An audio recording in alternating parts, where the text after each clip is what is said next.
There are a couple of things I wanted to mention related to illegal aliens in this country. First of all, if they're here illegally, they've already broken laws, and to claim that they're uh, they're victims and therefore should be forgiven for other crimes they commit. No reasonable American, no reasonable human being buys that argument. Bill Colley with you on Top Story on News Radio 1310 KLIX and News Radio 1310.com. Quickly, I wanted to mention, well, maybe not quite so quickly, because it is an important topic.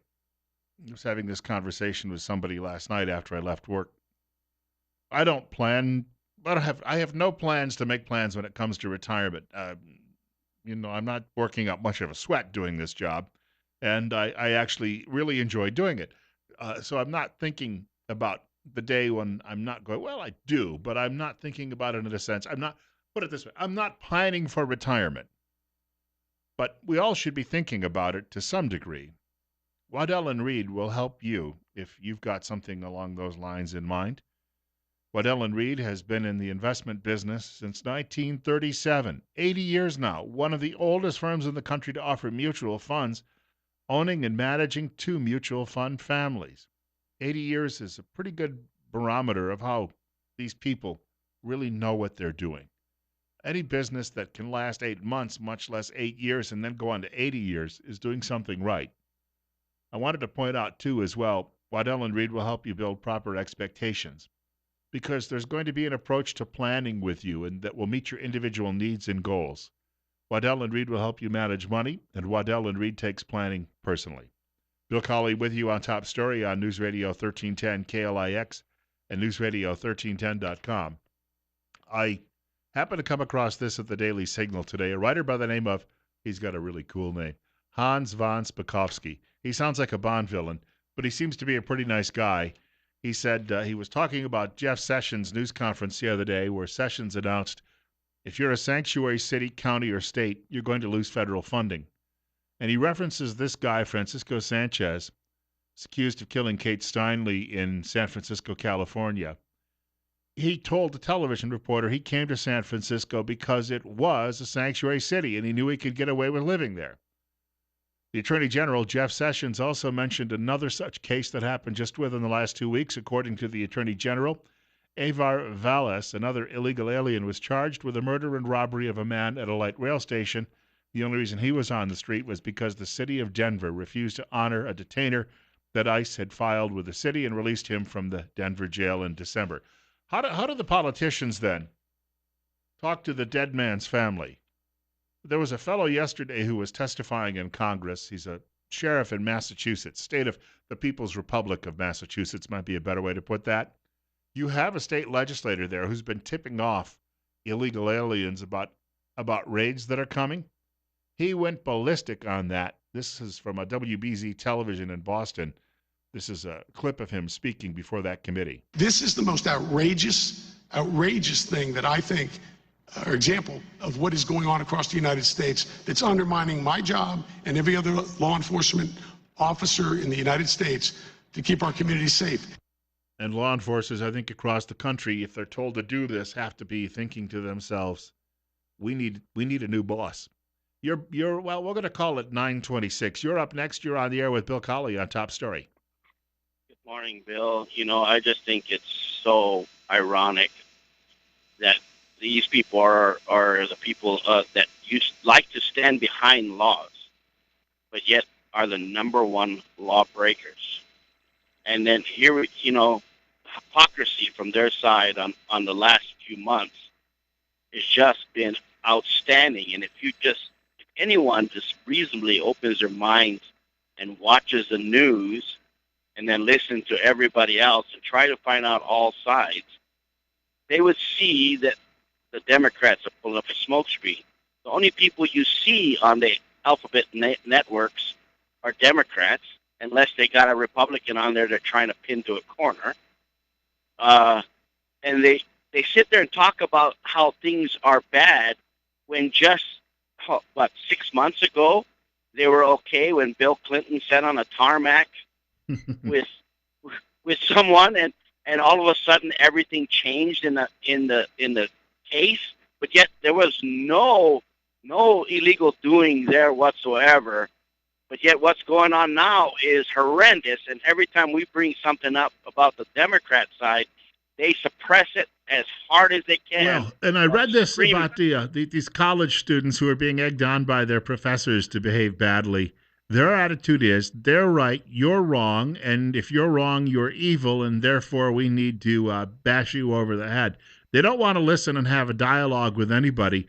And again, it gets back to that notion: if you're a communist, a Marxist-Leninist, or just some leftist puke, they think they have the self-evident truth, and everybody else needs to follow it.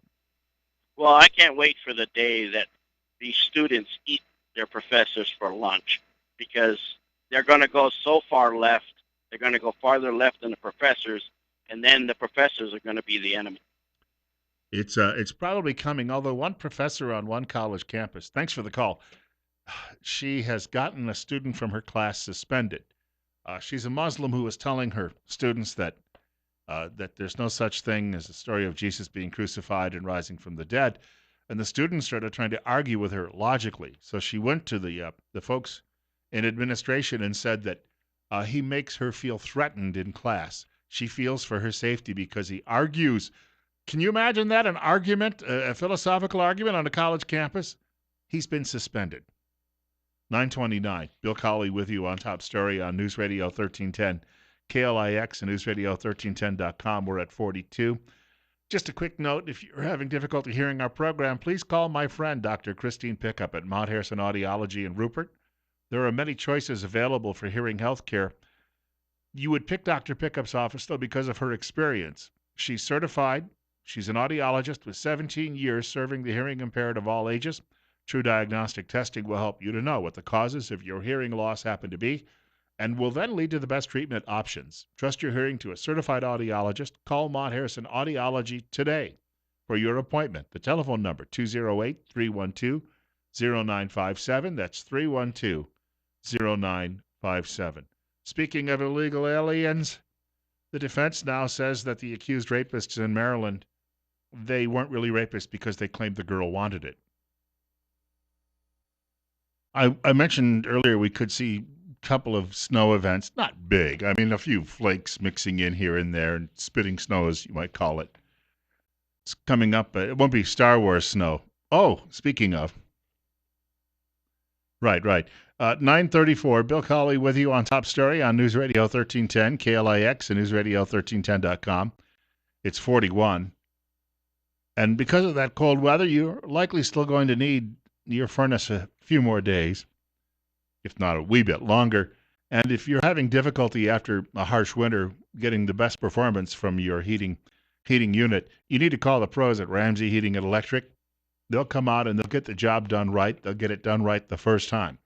Problem-free, cozy winters are found at Ramsey Heating and Electric, 2600 Overland Avenue in Burley. The telephone number is 678-0459. That's 678-0459.